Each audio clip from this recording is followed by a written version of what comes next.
अस्सलामुअलैकुम।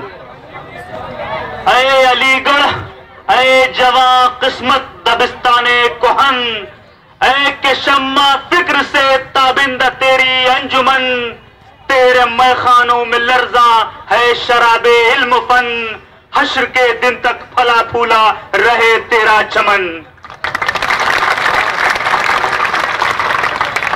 मैं जब कल यहां के लिए रवाना हुआ तो मैं ये सोच रहा था कि यूं तो इस मुल्क को 15 अगस्त 1947 को आजादी नसीब हुई, लेकिन क्या इस खित्ते को उसी दिन हकीकत में आजादी नसीब हुई?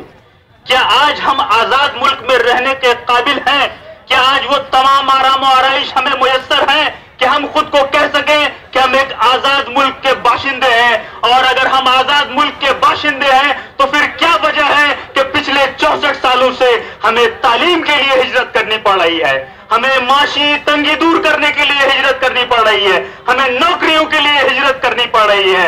आखिर क्या वजह है? तो जब मैंने जरा सा गौर किया तो मुझे इस बात का एहसास हुआ कि कमी शायद हमारे अंदर ही थी। कमी शायद हमारे अंदर थी कि पिछले 64 सालों में कभी हमने बागियाना तेवर नहीं रखे, कभी हमने हाकिमे वक्त से आंखें मिलाकर अपने हुकूक को नहीं लिया, कभी हम अपने हुकूक के लिए आवाज बुलंद नहीं किए, कभी हम सड़कों पर नहीं आए। इसलिए अल्लाह फरमाता है कि उस कौम की मदद अल्लाह खुद नहीं करते जो अपनी मदद खुद नहीं करना चाहता। लेकिन अल्हम्दुलिल्लाह आप मुस्तहिक हैं मुबारकबाद के कि आपने जिंदा कौम होने की निशानी दिखा दी और आज अपने हुकूक के लिए सड़कों पे उतर आए और आपने ये दिखा दिया कि ये कौम जो अब तक सो रही थी वो जिंदा हो चुकी है, वो जाग चुकी है। इस सेंटर के मुतालिक मैं कुछ तफसीली गुफ्तगू आपसे करना चाहूंगा कि ये बड़ा इत्तेफाक है कि 1869 में जब सर सैयद अलैहिर्रहमा ऑक्सफोर्ड जा रहे थे उस वक्त लॉर्ड हंटिंगटन की एक रिपोर्ट आई थी कि अंग्रेजी हुकूमत में 3.5% मुसलमानों को नौकरियों में रखा गया है। और आज जब मैं देखता हूं कि वक्त की इस चक्की को घूम के फिर वही उसी दोराहे पे हम खड़े हैं और आज सच्चर कमेटी और रंगनाथन मिश्रा कमीशन की रिपोर्ट हमारे सामने लाकर रखी गई कि फिर से आज इस मुल्क में मुसलमानों की हालत वही हो गई है जो 1857 के गदर के बाद सर सैयद ने देखा था। आज फिर सच्चर कमेटी ने हमने आईना दिखाया है कि हम फिर से 3.5% से कम नौकरियों में हैं, 3% से कम जुडिशरी में हैं और हमारे हायर एजुकेशन का रेट भी 3% से ज्यादा नहीं है। और ऐसे वक्त में जबकि ये रिपोर्ट शाये हुई तो कुछ दानिश्वरों ने यह राय रखी कि इन इलाकों में जहां पर मुसलमान अक्सरियत में है एक माइनॉरिटी की इंस्टीट्यूशन बनाया जाए, एक अक़लियत के लिए इदारा बनाया जाए, क्योंकि तालीम की रोशनी से ही इस गुलामी की जंजीरों को तोड़ा जा सकता है। तो फिर उन्हीं दानिश्वरों ने यह फरमाया कि यह मुमकिन नहीं इस दौर में कि आप एक माइनॉरिटी का इंस्टीट्यूशन बना लें। अब मुझे उस वक्त शायद मुझे यकीन नहीं हो रहा था कि इस मुल्क में जबकि हम इतनी बड़ी अक्सरियत में हैं, हमारे इतने रिसोर्सेज में हिस्सा होना चाहिए, हमारा आइन हमें इस बात की इजाजत देता है कि माइनॉरिटी इंस्टीट्यूशंस हमें मिलना चाहिए। क्या वजह है कि हमें नहीं मिलेगी? क्यों इन दानिश्वरों को तशवीश हो रही है? अब जाके मेरी ये समझ में आ रहा है कि उन दानिश्वरों को क्यों तशवीश हो रही थी, क्योंकि जब ये जालिम हुकूमत हमें हमारे इदारे के लिए हमारे ही बाप दादाओं से ली गई जमीन के छोटे से खित्ते को लौटाने में नाकाम है, चंद नागपुर में बैठे हुए लोगों के इशारों पर, बीजेपी की जहनियत पर चलने वाले चंद लोगों के कहने पर जब हमारे ही बाप दादाओं को ये जमीन नहीं दे रहे हैं तो ये कैसे मुमकिन है कि ये माइनॉरिटी इंस्टीट्यूशन के लिए जमीन दे दें? उस वक्त फिर सर सैयद अलैहिर्रहमा के इस चमन का एक सबूत खड़ा होता है और फातिमी साहब ने अपनी कमेटी की रिपोर्ट में यह बयान किया कि क्यों ना एक नया नुक्ता शुरू किया जाए और अलीगढ़ के सेंटर्स को खोल लिया जाए। अलीगढ़ के सेंटर्स अगर उन इलाकों में अगर खुलते हैं तो कानूनी कोई दिक्कत और दुश्वारी नहीं होगी और अगर स्टेट गवर्नमेंट वहां जमीन दे दे तो सेंट्रल गवर्नमेंट उसको फाइनेंस कर देगी वहां बिल्डिंग्स और इंफ्रास्ट्रक्चर बनाने के लिए।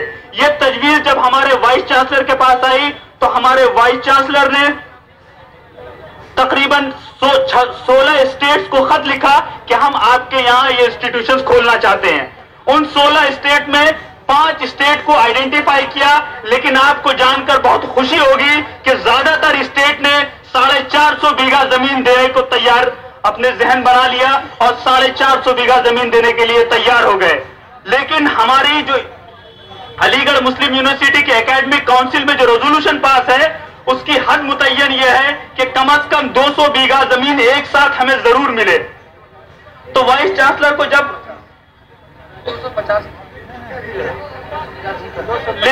लेकिन जब लोगों को जब ये मालूम हो गया तो वाइस चांसलर यहां के दौरा को आए। उन्होंने यहां की गुर्बत को देखा, हमारे लोगों के जज्बों को देखा, मौलाना साहब के जज्बे को देखा और उन्होंने हामी भर दी कि अब 2 सेंटर के बाद तीसरा सेंटर जहां भी बनेगा वो किशनगंज में ही बनेगा। और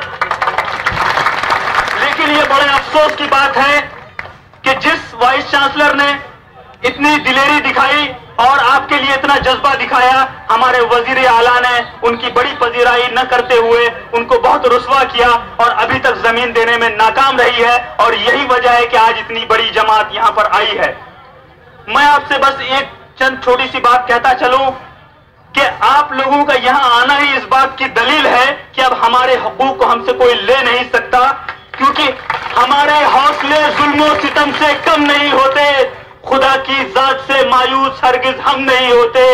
ये जालिम पूछते हैं अपने सरपरस्तों से, ये जालिम पूछते हैं अपने सरपरस्तों से, ये कैसे सर है जो अब भी कहीं पर खम नहीं होते। यहां हमारे कायदीन हैं, हमारे बुजुर्ग हैं, ये बेहतर आपको बताएंगे कि इस एजुटेशन को कैसे चलाना है। मैं सिर्फ आपसे यही कहूंगा कि यकीन जाने, अगर आज आपने अपने जिस्म के एक एक लहू को इस अजीम कौस के लिए बर्बाद न किया, एक अजीम कौस के लिए कुर्बान न किया, तो आने वाली नस्लें आपको कभी फरामोश नहीं करेगी, आने वाली नस्लें आपको कभी माफ नहीं करेगी।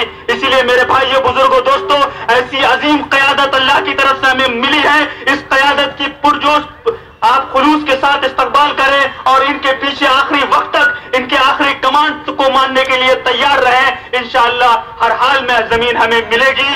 घर मिल के पुकारोगे तो लौट आएगा माजी, घर मिल के पुकारोगे तो लौट आएगा माजी। आओ मेरी आवाज से आवाज मिला दो, खामोश मिजाजी तुम्हें जीने नहीं देगी, इस दौर में जीना है तो कोहराम मचा दो। बहुत बहुत शुक्रिया। अब चूंकि हम यहाँ से 10 मिनट में निकलने वाले हैं, तो हम चाहेंगे कि हमारे सरबराहान यहाँ आकर जरा सा एक मिनट के अंदर अपनी बात रखें, क्योंकि धरना स्थल पे हमें पूरा दिन आज सुनना है उनको और बाहर से आए हुए मेहमानों को। जनाब डॉक्टर जावेद आजाद साहब तशरीफ लाए। हम 10 मिनट में यहाँ से